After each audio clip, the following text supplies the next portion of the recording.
Hello, Crucible Cultists. Welcome to the third Winds of Exchange deck opening. Another KeyForge video here. Not a whole lot of news has been pumping. The Vault tours are still going in the US of A. People are still talking a little bit about Ghost Galaxy with the game found for Grim Reminders coming up, but I don't have a whole lot to discuss. So we're going to break into this real quick. Pre-cut it a little bit. Let's see. Yep, Archon's on the front here. Oh, got it a little bit sideways. Bag didn't agree with me, so we'll see if we can get it lined up here. We've got our token creature. Oh, Warrior. That's a really good one. Oh, Brobnar, Saurian, Unfathomable. Realize my camera's not focusing. There we go. Bayatur? Fellfoot, Iliev. That Archon looks really cool. A kind of very sanctum looking creature with the backlit, but it's got like a weapon hand and a hand that is way too buff for its body holding a staff. Warrior is a really good token. Brobnar and Unfathomable are some of the best houses. Maybe we'll get a real banger Saurian pod here. Absolutely hoping for the best. We've got an orange Archon. And give me a little bit, we'll break into this. Alrighty, we're ready to dive into this card reveal. I'm gonna do the usual, set the Archon card to the side here, pull off our beautiful token creature. We've got the Warrior, 4-power Brobnar creature with Warrior cannot reap unless there are no enemy creatures in play. Very effective. 4 power is huge for token creatures. Very, very good. Alrighty, flip this over. Starting in our Unfathomable pod with the upgrade Toxicuta Venom. It's got an Amber Pip on it, and it says this creature gains poison. Pretty good. Great to put on creatures you want to not get attacked into. We've got 2 of those. Then we've got Skullback Crab, 1-power creature with poison and action, steal 1 amber. Not too bad. Maelstrom with a capture, so not a good enhancement there. In fact, a very bad one. Maelstrom is an action with play. Put each creature on top of its owner's deck in a random order, gain 2 chains. So that capture can literally never do anything, unless maybe our opponent has a Briar Zork out or something like that that's just preventing it from achieving its effect. Then we've got the action initiation here. Play, make a token creature. If you have fewer than 4 cards in your hand, archive initiation. Then we've got Guilt Spine Netcaster. It's where one of our capture enhancements came from there. 2-power creature with after reap, exhaust a creature. It puts 2 capture icons into the deck. 2 of those. Ooh, Befuddle. Very good control card. It is an action with an Amber Pip and an enhanced capture pip. Play, choose a house on your opponent's identity card. During their next turn, they cannot play cards of the other houses. So you name a house and they have to play cards from that house. They can discard cards from different houses if they go into them, but then we've got the action Sleep with the Fishes here. It's got an Amber Pip and it says play, destroy each exhausted creature. Not super good in Winds of Exchange, just because there isn't nearly as much exhausting unless you get, like, if we have an Azure Basin Outpost in here, that could be pretty great, but ooh, Fuguru, some good control. 1-power creature with poison. Your opponent refills their hand to 1 less card during their draw card step. Very good. A lot of poison creatures in our deck. Okay, another really interesting control card here. It's the action Plunder with an Amber Pip enhanced with a capture. Play, reveal a random unrevealed card from your opponent's hand. Then you may either repeat this effect or your opponent discards the last revealed card. So you would 1 at a time reveal cards from your opponent's hand, and then you would choose after it's revealed if you want to discard that card or if you want to risk it and then move on to the next one. But you can't go back and discard a card that's already been revealed. And then the artifact Killigog's Trench. At the end of your turn, place 1 depth counter on Kilogog's Trench, then destroy each creature with power equal to the number of depth counters on Kilogog's Trench. Very interesting artifact. I think most of the time it ends up being kind of useless, just because once you've passed a certain number, it becomes permanently a safe number, unless your opponent is running something like Tachyon Pulse or something where or Celestial Gorm, where it'll set the depth counters. Most of the time, Kilogog's Trench could be effective early on if you want to keep the board completely clear, but then once that depth counter goes up, it's kind of like, okay, don't have to worry about it. We're on to our Saurian cards here. We've got Symposium, play, exalt, ready, and use a friendly creature. If it is a token creature, you may exalt, ready, and use another friendly creature. Pretty good, especially with our warriors. 2 of those. Ooh, and then we've got some really good Amber control here with Praetor Marius, 5 power creature with After Reap. You may for each exhausted creature to Praetor Marius's left, capture 1 Amber. So if you played a bunch of creatures that turn or made token creatures, got 2 of those. That'd be good. Chancellor Dexterous here with 3 power. And after Reap, you may exalt Chancellor Dexterous's right neighbor. If you do, that creature belongs to House Saurian for the remainder of the turn instead of its other house. 2 of those. Ballistego, play. You may exalt Ballistego, it's a 5 power creature. While Ballistego has Amber on it, it gains Splash Attack 3. This would have been a great creature to get one of those capture pips on. Stinks that it didn't happen, because you can just dodge the full exalt part there, but it seems like we have enough capture in the deck, we could probably slap one on there. Or, through this, Order Hisaro, 3 power creature with deploy. Play, ready, and exalt each of Order Hisaro's neighbors. For the remainder of the turn, they belong to House Saurian. Good for some out-of-house turns. Oh, okay. So we have the special Saurian creatures here. They come in 3. If you have one of them, the other 2 come into your deck. This is how would you pronounce that? Socraterosaurus? Socraterosaurus. Socraterosaurus?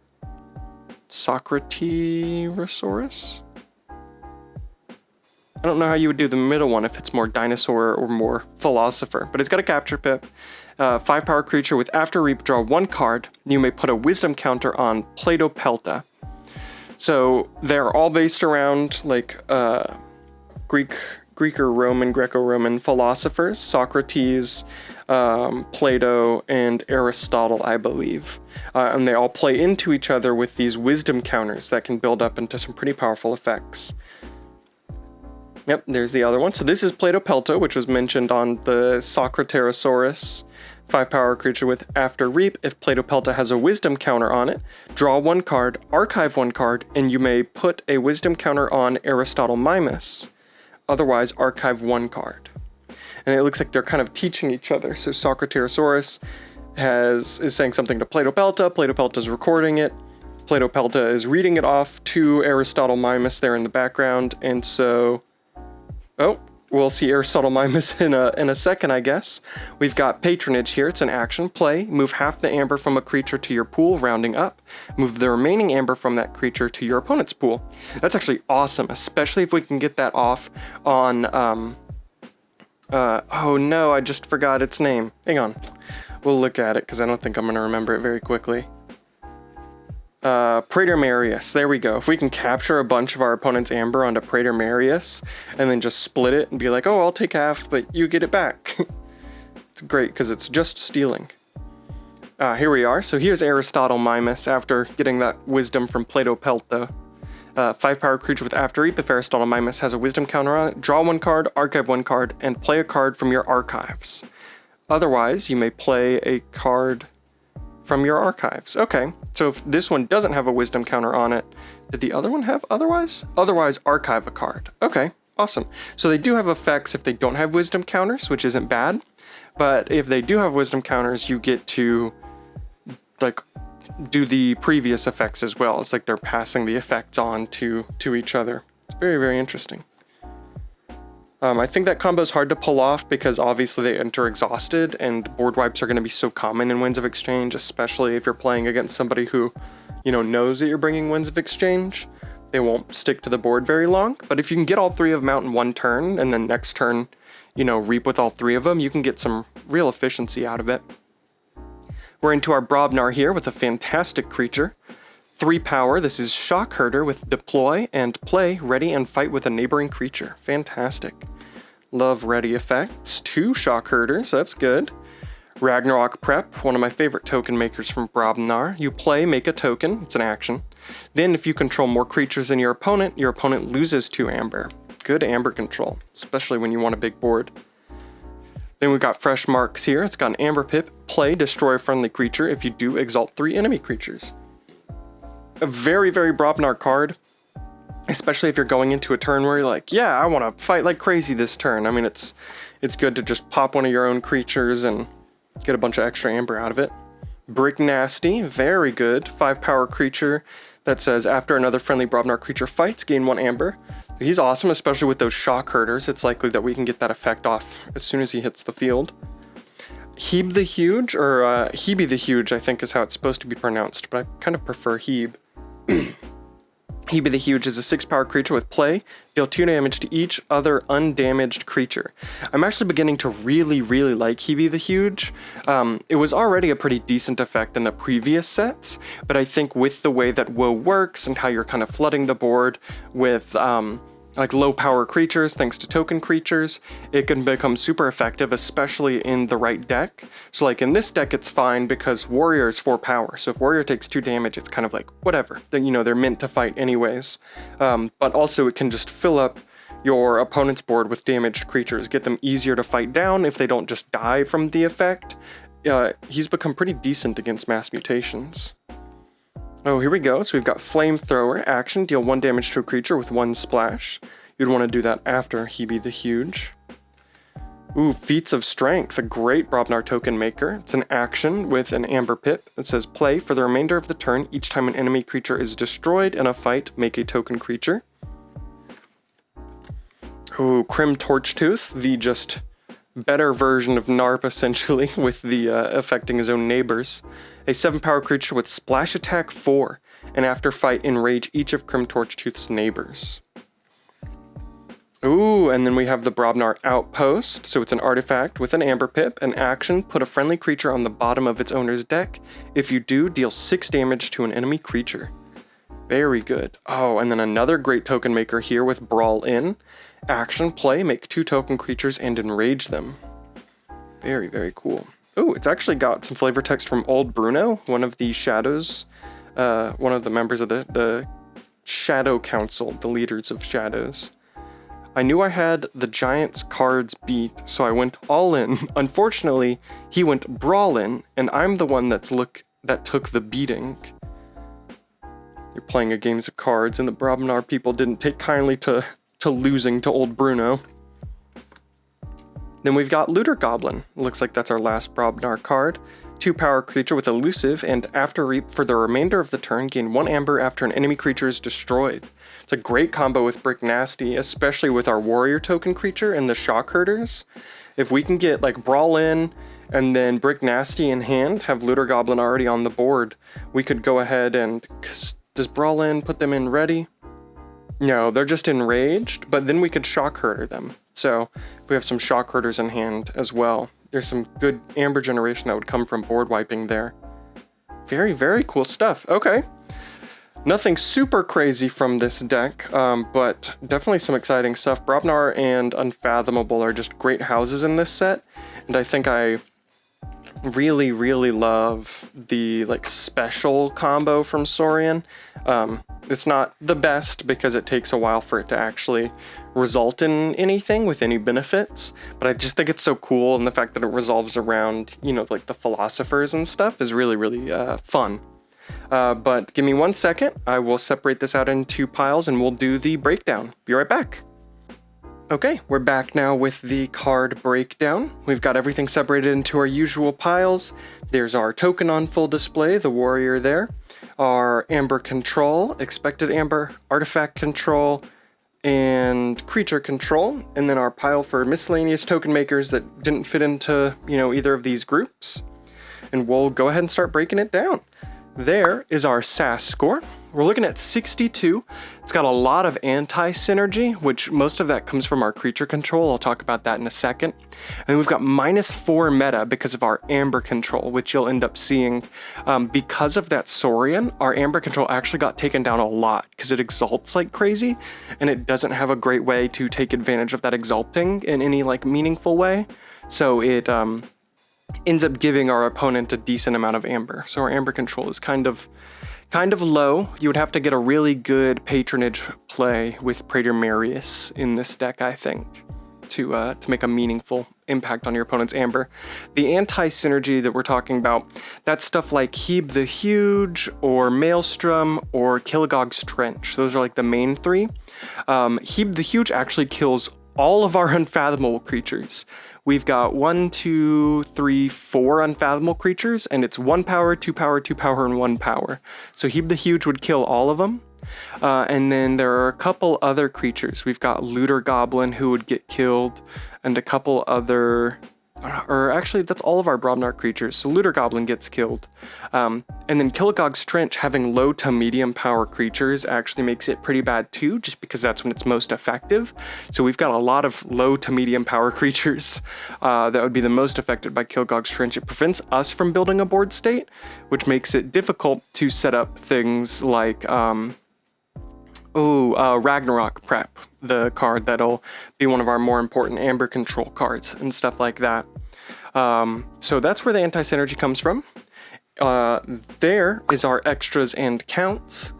So with the extras and counts, we're looking at 8 bonus amber. That's just printed on the cards. Not very much at all. That's a little bit over 1 key. You really want a good bit more than that.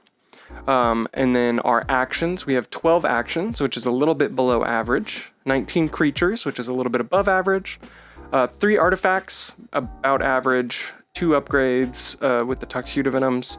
And then, let's see, 7 in token generation. That is a rating. So I don't think it's cards. It's just how many tokens you can make. Let's see. Yeah, it looks like that's how many tokens you can make. So initiation's rated 2 because it can archive itself, so you'll likely at least get it off twice in a playthrough a deck. And then feats of strength, you should probably get 2. Brawl in just makes 2. Ragnarok Prep makes 1 and doesn't recur itself. In archivings, we have 2 targeted archiving cards in Aristotle Mimus and Plato Pelta, the Saurian combo. No key cheats, no scaling amber control, and 2 board wipes in Maelstrom and Killigog's Trench. Probably 2 of the weakest, or at the very least my least favorite board wipes. So very interesting deck, very, very weird. I think it kind of punches itself a lot. You'd have to very masterfully play around it and then get off some combos that'll be pretty hard to maintain.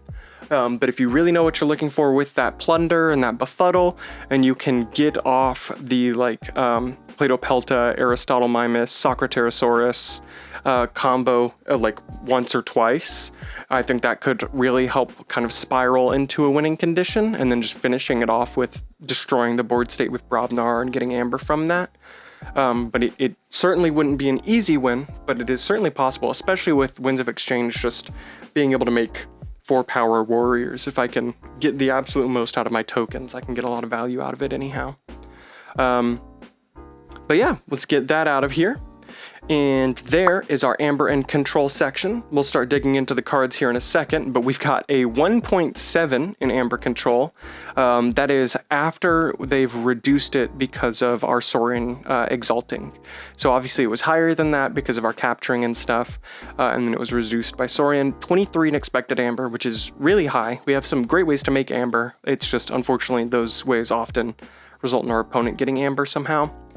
No artifact control and 11 creature control, which is decent. You would hope for a little bit more creature control, but yeah, let's look at this. So we're in our amber control here.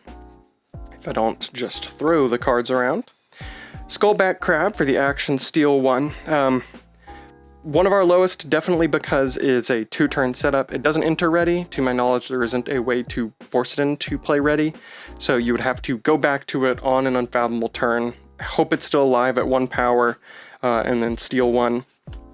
Guiltspine Netcaster is in here. Guiltspine Netcaster could have been in creature control, but I think the Reap exhaust a creature is so minute, and it's, again, you have to re-enter that house, you have to reap, you exhaust a creature, it just puts a creature out of commission from fighting or reaping for one turn, and your opponent could still blow it up or ready it or do this, that, and the other. So I think the 2 capture pips that it enhances into the deck are actually a bit more important. We've got 2 there. Praetor Marius is a fantastic capture creature, 2 of those.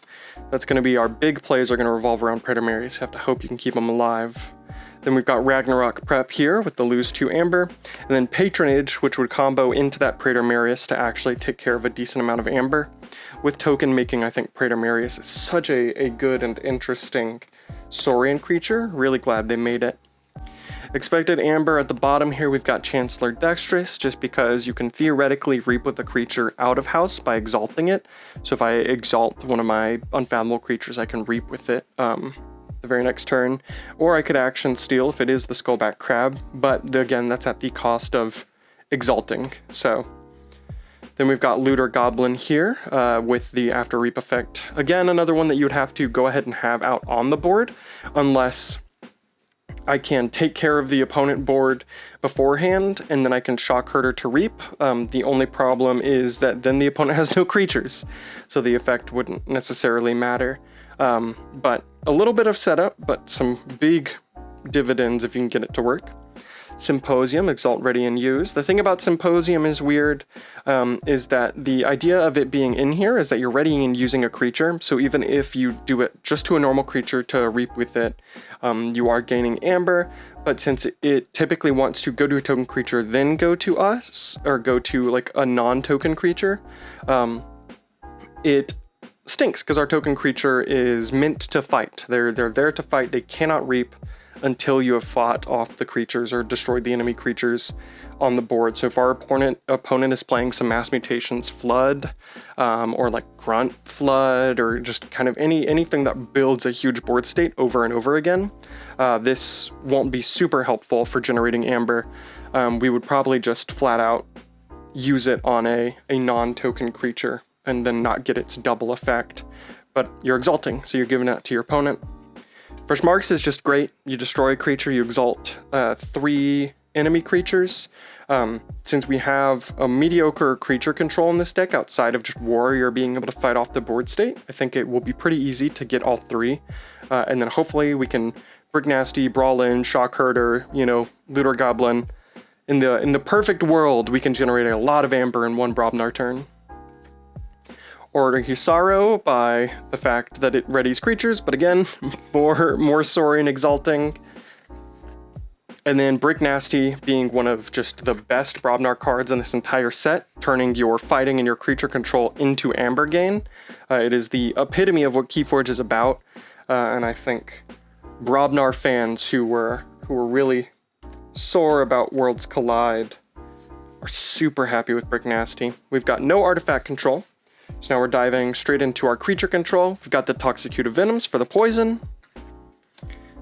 Feats of Strength is interesting, so it's actually rated pretty highly in creature control, I think just by virtue of it incentivizing fighting. I'm not even sure that it's the fact, because it doesn't make fighting happen, but it does generate token creatures from fighting, so there's an inherent value to a fight there.